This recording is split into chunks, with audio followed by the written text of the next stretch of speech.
Good morning, good afternoon, and good evening, whatever time you're watching us, and welcome again to Dairy Show. I am your host, Mary Lumumba, and today we are honored to have a trained vet with us, and we shall be talking about a very important topic in livestock farming, calf rearing and management. Hello, vet.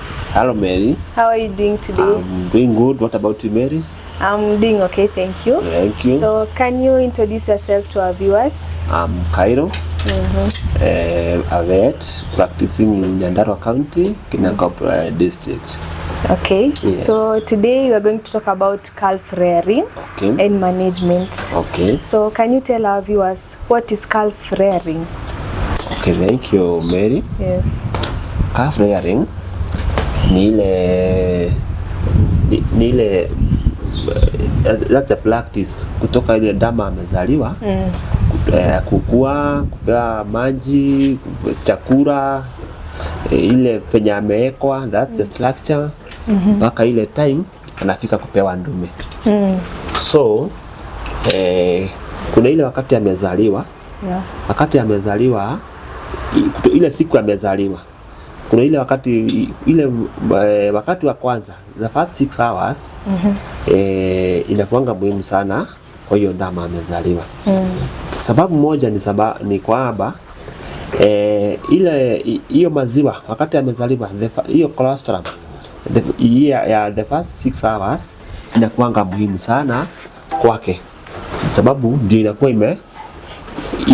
inakuwa na immunity ya hiyo ndama. Antibodies zote zenye inapea hiyo ndama immune inatokana kwa hiyo maziwa ya kwanza. Kutoka hapo maziwa unastahili kupea hiyo ndama maziwa as much as you can. Tunasemanga unaipea ad-lib. Kwa hivyo sababu ya economically unaweza ipea 3 liters in the morning, afternoon na evening. 3 liters per day. Okay. That's 9 liters per day. Okay, yeah. Kutoka hapo unastahili kuipea maji. Maji uipee maji baridi. Na ukubali ikunywe maji ijipimie yenyewe. Naonanga watu wengine wanasema nastahili kukunywa maji kikombe moja juu ya warm, sababu kama hapa Kinangop the place is cold. So you find some farmers wanataka kusema aichemshie aiwomie maji. Hiyo sio mzuri. Sababu wakati anakunywa hiyo maji ikiwa warm, anakunywa na ile mentality ya kwamba hiyo ni maziwa. Unaona? So anakunywa na hajipimii. Unaona? Alafu wakati umeanza kuipimia maji, unaona watu wengine wanasema ati inastahili kupewa vikombe 2. Hiyo time unafanya hivyo unaharibu the kidneys. Sababu kidneys wakati zimezoea ku filtrate the nephrons na filtrate a certain amount of water, zinazoea hivyo. So at the time hiyo ndama itaenda ikunywe maji zaidi kuliko venye imezoea, inaanza kukojoa damu. So because you have overworked the nephrons. Unaona? Kwa hivyo kwa maji unastahili kuipea maji baridi ijipimie yenyewe. Unaona? Ijipimie yenyewe sababu inakunywa chenye mwili inahitaji. The other thing ni chakula. Can I ask something kuhusu hiyo maji? Yes. Yeah, so umesema ndama inafaa ijipimie maji. Ndio. So how do you know hii ndo enough? As far as umeipea baridi, inakunywa chenye maji mwili unahitaji. As far as hiyo maji ni baridi. But ukiweka ikiwa warm, ina mentality ya kwamba hiyo maji ni maziwa. So you are supposed to give it when it is cold. Okay, so itajipimia yenyewe, sababu itakunywa kulingana na mahitaji ya mwili. Yeah. Okay, can hiyo kukunywa maji, kuipatia maji, can it affect feeding? Inaweza kunywa maji then iache kukunywa maziwa? Hapana. Lazima ikunywe maziwa for the first 4 months. Okay. Lazima uwe ukipea. Unajua inakunywa maziwa na still kama unaipea maziwa asubuhi, kwa mchana unastahili uipe maziwa. No, sio maziwa, maji. Okay. Lakini hiyo maji iwe ni cold. Sio warm. Usichemshie, watu wana hiyo tabia kuchemshia. Hiyo inaharibu. Okay. Kutoka hapo kuna ile mambo na kupea chakula. Kuna uzoefu hapa, kama tuseme hapa, wakulima wengi wana uzoefu ile ya kusema hiyo ndama anaenda anatafutia ile greens. It's not good to start feeding a calf with greens.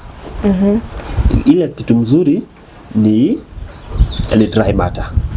Sababu wakati yule ndama alizaliwa, anazaliwa akiwa na tumbo moja.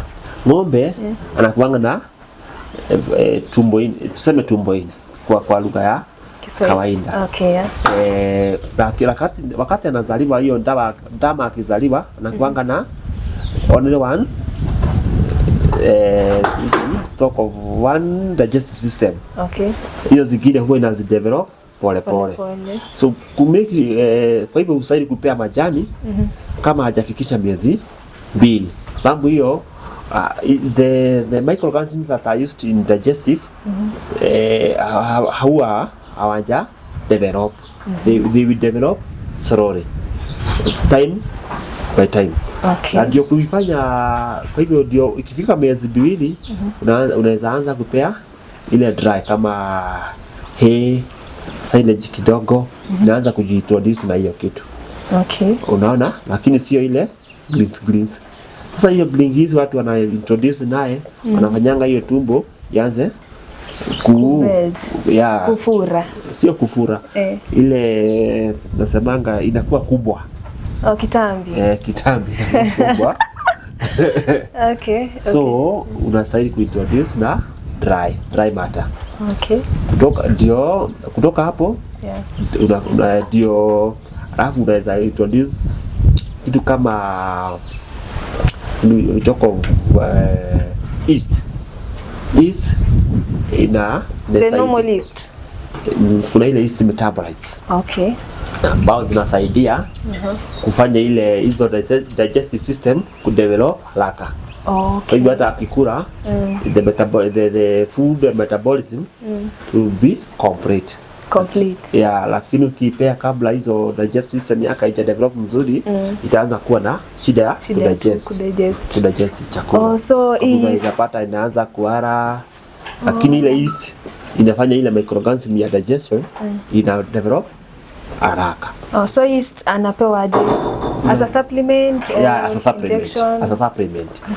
Yeah, as a supplement. Okay. So kuna ile time unaanza kuipea ikiwa na miezi 2, unaanza kuintroduce maybe calf pellet. Okay. Au calf pellet, unaanza unachemsha ile maji, unaweza ipea unachanganya na maziwa. Okay. Unaweza chemsha maji naweka, alafu calf pellet wakati una introduce yani all of a sudden ati uanze calf pellet, unaona jao yako na sahili calf pellet, unaenda unanunua calf pellet, unakuja unaanza kuipea. Wakati unataka kuintroduce, unaintroduce pole. Okay. Kwanza kama unaanzia na nusu glass. Kutoka hapo after 1 week unaenda na kwa glass. Ikienda wiki nyingine unaenda kwa kikombe moja. Sababu wakati umeintroduce kikombe moja all of a sudden inakuanga na shida, tunasemanga immediate change of the diet. Na mostly it resort to diarrhea. Hivyo unaweza anza kupea calf pellet, siku nyingine unaona damu yako imeanza kudiarrhea. Okay. Hivyo na inakuanga shida. Sasa unajua diarrhea inaanza kuruhusu maji, unaona imeanza kushindwa na kuamka. Sometimes most farmers lose their calves in that way. Sababu aanze kupea ile dama yake chakula kiachakua haraka, lakini hakuintroduce gradual. It should be gradual, not immediate. Ati uanze kupea mingi all of a sudden. Ukipatia mingi ina develop. Kuna immediate hiyo enzyme zake hazijazoea kudigest hiyo pellets. Kwa hivyo ita result kwa kuhara. So it should be gradually. unaanza na nusu, unaenda kwa glass moja, unaenda kwa as you prepare it for winning. Yeah. Oh, so the more inakaribia winning, unaenda ukiongeza ile calf billet. Maziwa unaenda ukipunguza kidogo. Sinaona? Lakini si ati uweke calf billet mingi upunguze maziwa. Okay, so after how long mtu anafaa aanze kuwin calf yake? Ile mzuri unastahili kupea for 3 months. Upee ile maziwa kabla upimi sana, upimi sana. Lakini kutoka hapo ile mwezi wa 4 unaanza kuintroduce kama ni jioni, yani unapunguza. Kama ulikuwa unapea lita 8, unaanza kupea lita 6, na kuja 4 pole pole. With time mpaka ukuje lita 2. So by the time of winning ati umeacha imekuja ikizoea. By that time ile tumbo yake imeanza it have already developed. Hivi unastahili uipe at least 4 months. Unaona, within those 4 months umeanza kuintroduce kwa hay, kwa silage na pellets. Unaona, and also unaanza unamuintroduce chumvi. Sababu unaonanga Jawa anazaliwa akiwa mzuri na kala yake ako sawa, ni black and white kama ni freshen. Lakini unaonanga wengine ikifika miezi 4-5 anaanza kuturn brown. Unaona, anapoteza rangi yake, anakuwa brown. Sababu hiyo ni inakuwa mineral deficiency. Maanisha hiyo kitu inakosa copper, cobalt, selenium. Unaona, inaanza kusimamisha hiyo ngozi yake, inaanza kuparara, kara yake inaanza kuwa baya. Unaona, then deworming. Babu hii dama ameanza kulabaraba vitu. Okay, before tuingie deworming, can you tell us ni mlo gani ama what do you recommend farmer anze nayo, hay ama hay? Sababu hay mzuri inakuanga na have got minerals ambayo inazuia hata hiyo dama kuanza hiyo tumbo kuwa kubwa. Kwa hivyo it's best. Now in deworming. Deworming unastahili kuideworm from 1 month. Yani monthly. It's good to start it from 1 month. Second, ikimaliza mwezi wa pili una deworm. Watatu chenye unastahili kufanya, you're not supposed to use a dewormer that contains mostly levamisose.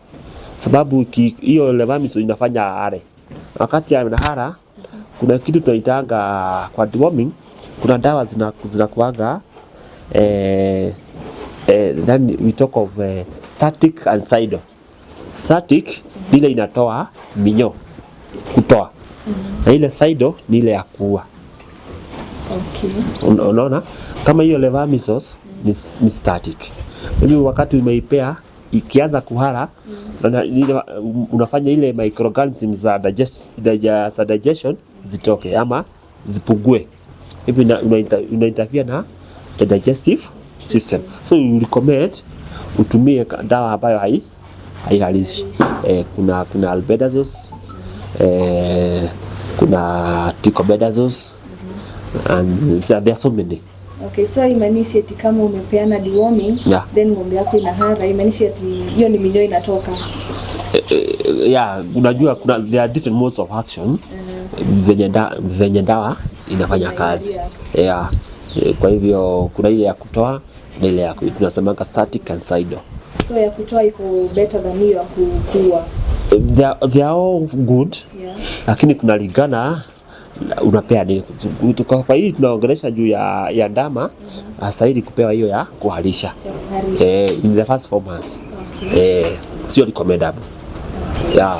First 4 months meaning hiyo ni before uanze winning. Unajua winning unaifanyia na hiyo 4 months. By 4 months unastahili kuwa kukiangalia mambo. Unajua hii ni kilimo biashara. Unaweza kuipea maziwa mingi saa, yani uwezi utaipea ati miezi 5 huko. For the first, ukipea maziwa mzuri for the first 4 months, it will be ready to grow. Kwa hivyo na growth rate yake itakuwa sawa. Utafuata ile dama kuwa ati amefikisha miaka 2, miaka 3 hajaipata dume. babu alipata retarded growth pale mwanzoni. Juu anastahili kutoka kuzaliwa mpaka apewe dume most likely between 14 to 18 months huwa tunapata unasafu kulingana na venye hapo kulingana na venye ulimlea. Unaweza pata amedevelop by 14 months, unapata mwingine ameanza kuonyeshana signs of weight. Kwa hivyo lakini ile recommendable ni yawe between 14, 15 to 18 ndio recommendable. At least awe amegain around 230 to 250 kg live weight. Yeah. Thank you for joining us today. Yes. It was really nice having you with us. Thank you. The conversation has been very informative. Thank you. Yeah. And to our viewers who have been watching us till the end of the show, we really appreciate you. And till next time. Till next time, I was your host. Don't forget to subscribe, like, and share, something like that. And to our viewers. And to our viewers who have been watching us till the end of the show, thank you for your time. And don't forget to subscribe, like, and comment. Till next time. And I was your host, unasahau. Okay. And to our viewers who have been watching us till the end of the show, thank you for your time. Don't forget to subscribe, like, and comment. I've been your host, Mary Lumumba. And shout out to our director, Mr. Kihoro. Thank you. Bye. This is Polito Dairy Farm, your dairy animal destination.